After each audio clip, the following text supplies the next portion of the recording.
자, 안녕하세요.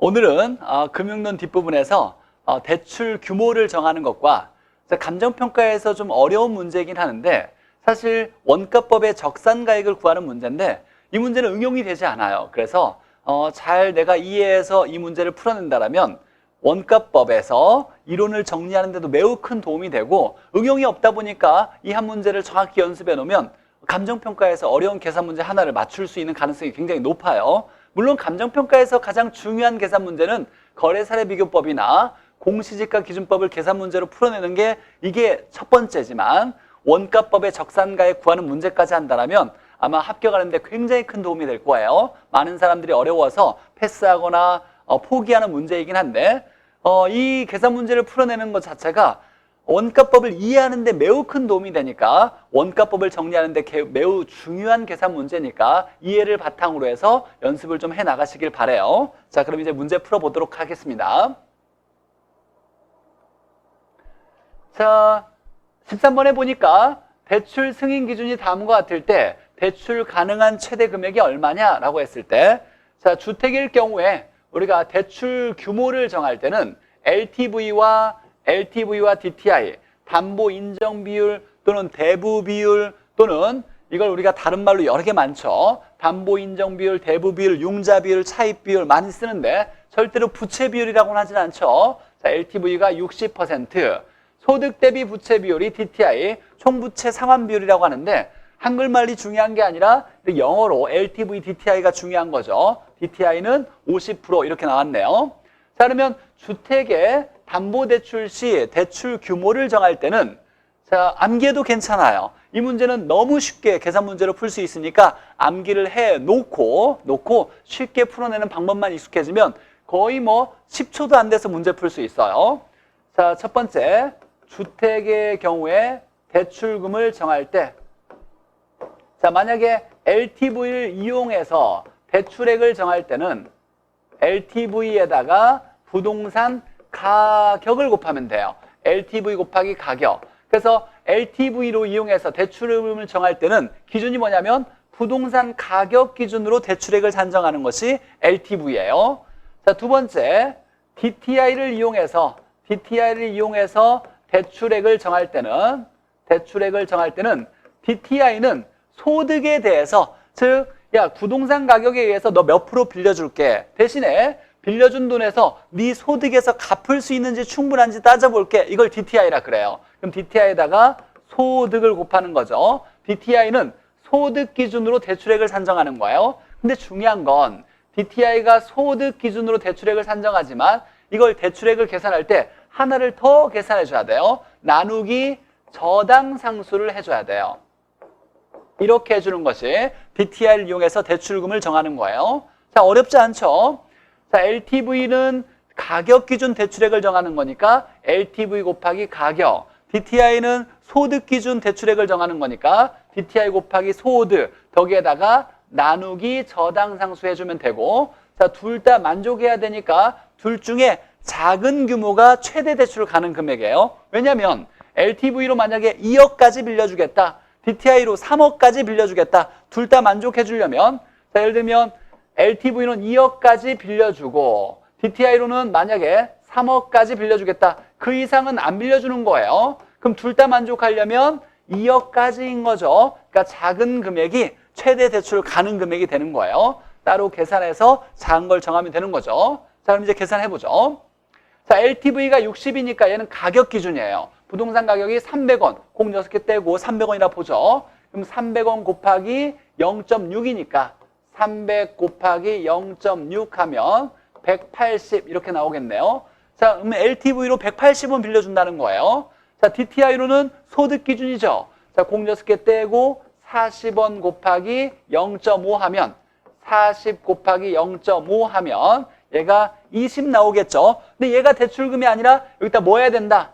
나누기 저당상수 0.1 이렇게 해줘야 되겠죠. 그래서 40 곱하기 0.5 나누기 0.1 이렇게 해줘야 그럼 200원이 나오겠네요. 자, 200원이 DTI로 구할 수 있는 최대 대출금이에요. 자, 그러면 둘 다 만족해야 되니까 LTV는 180원까지, DTI는 200원까지니까 최대 대출금은 180원까지겠네요.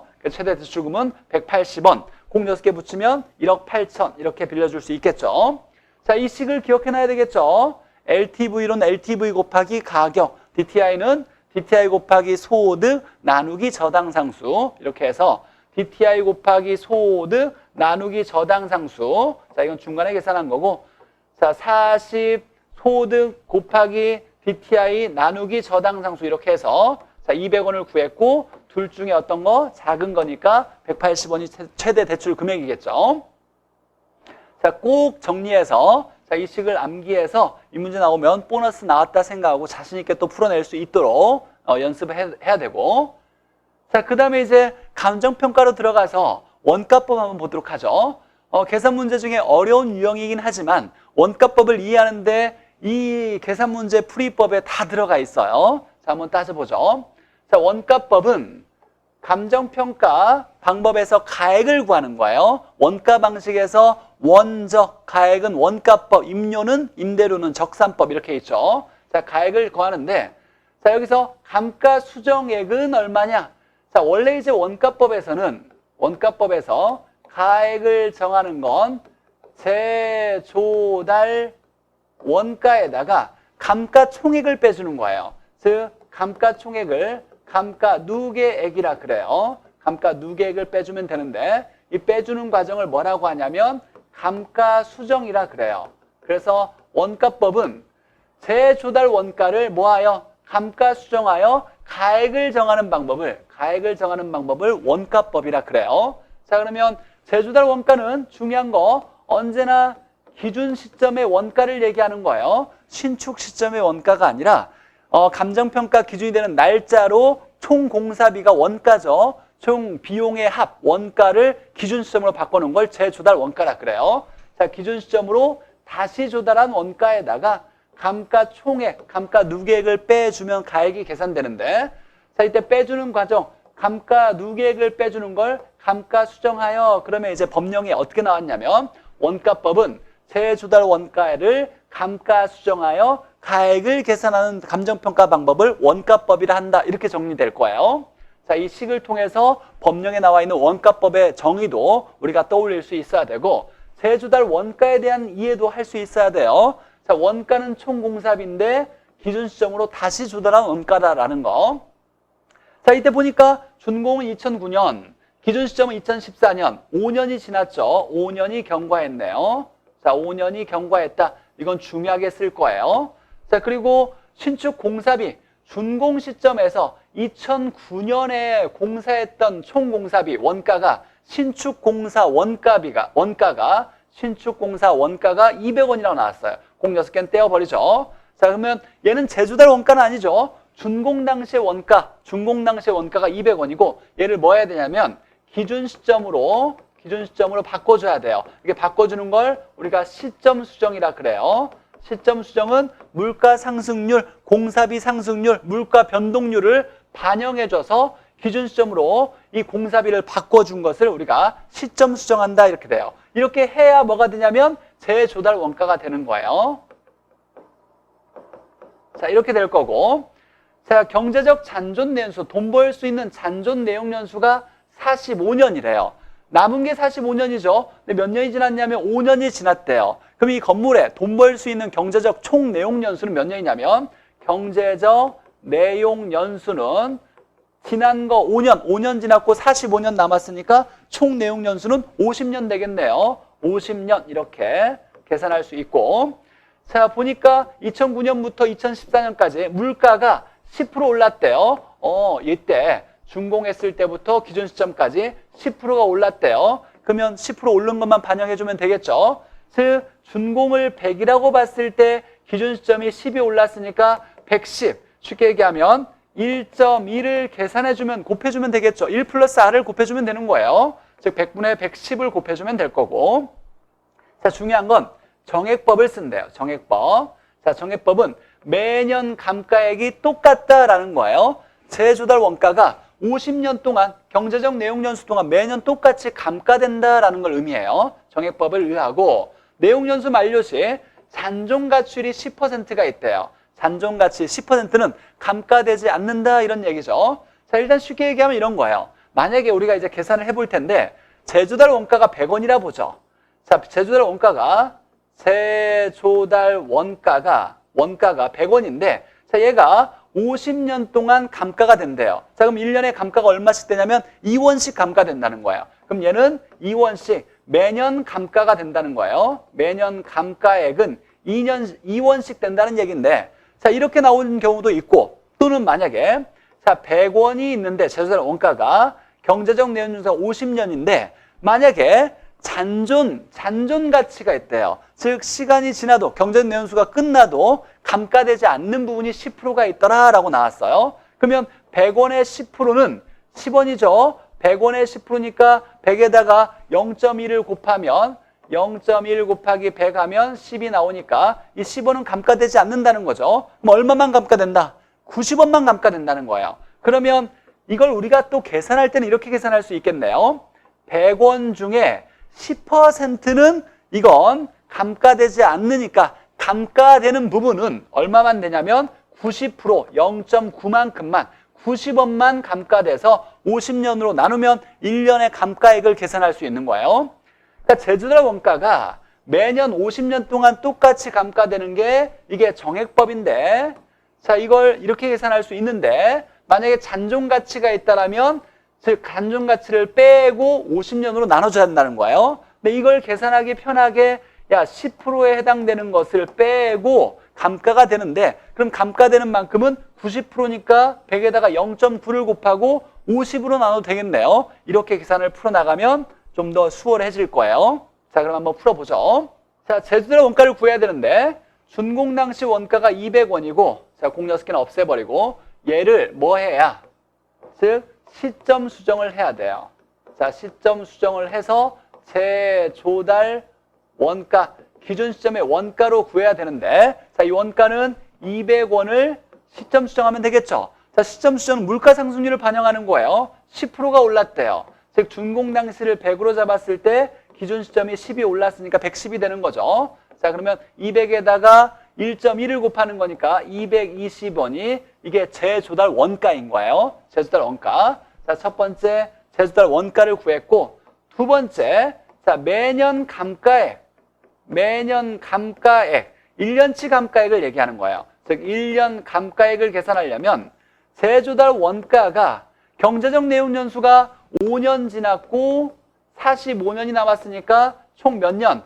50년이 경제적 내용 연수죠. 자, 50년으로 나누면 매년 감가되는 감가액을 계산할 수 있을 거예요. 정액법이니까. 자, 정액법은 매년 똑같은 감가액이 감가된다는 거죠. 자, 근데 이때 잔존 가치가 10%가 있으니까 10%는 감가되지 않는다. 감가되는 만큼은 얼마? 90%만 감가된다. 그럼 여기에 0.9를 곱해도 되겠죠. 물론 220에서 10%, 22를 빼서 계산해도 상관없어요. 값은 똑같아요. 자, 이걸 계산하면 자, 220에다가 0.9를 곱하고 50으로 나누면 3.96이 나오네요. 3.96은 얘는 1년치 감가액이에요. 그럼 감가 총액을 계산하려면 여기다가 뭘 곱해야 되냐면 경과년수를 곱해줘야 돼요. 경과년수가 얼마 지났다? 5년이 지났네. 5년이. 1년에 3.96씩 감가되는데 5년이 지났으니까 5년을 곱해주면 곱하기 5를 해주면 19.8이 나오네요. 자, 19.8이 이게 뭐냐면 감가 총액, 감가 추정액 또는 감가 누계액이라고 하는 거죠. 감가 누계액은 19.8.